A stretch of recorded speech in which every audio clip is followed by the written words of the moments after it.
Finger print सावर अल्लाह की कुदरत। इंसानी जिस्म की उंगलियों में लकीरें तब नमूदार होने लगती हैं जब इंसान माँ के शिकम में 4 माह तक पहुँचता है। ये लकीरें एक रेडियाई लहर की सूरत में गोश्त पर बनना शुरू होती हैं। उन लहरों को भी पैगामात डीएनए देता है, मगर हैरत की बात यह है कि पढ़ने वाली लकीरें किसी सूरत भी इस बच्चे के जद अमजद और दीगर रोए अर्ज पर मौजूद इंसानों से मील नहीं खाती। गोया लकीरें बनाने वाला इस कदरदाना और हिकमत रखता है कि वो खरबों की तादाद में इंसान जो इस दुनिया में हैं और जो दुनिया में नहीं रहे, उनकी उंगलियों में मौजूद लकीरों की शीप और उनके एक एक डिज़ाइन से बाखबर है। यही वजह है कि वो हर बार एक नए अंदाज का डिज़ाइन इसकी उंगलियों पर नक्श करके ये साबित करता है कि है को मुझ जैसा डिज़ाइनर, को है मुझ जैसा कारीगर, को है मुझ जैसा आर्टिस्ट, को है मुझ जैसा मुसव्विर, को है मुझ जैसा तख्लीक कार।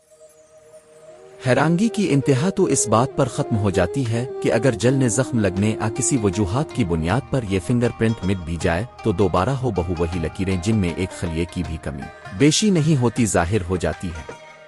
बस हम पर खिलता है कि पूरी दुनिया भी जमा होकर इंसानी उंगली पर किसी वजूहात की बुनियाद पर मिट जाने वाली एक फिंगरप्रिंट नहीं बना सकती। कोई तो है जो निज़ाम हस्ती चला रहा है, वही खुदा है, वही खुदा है, वही खुदाइना है।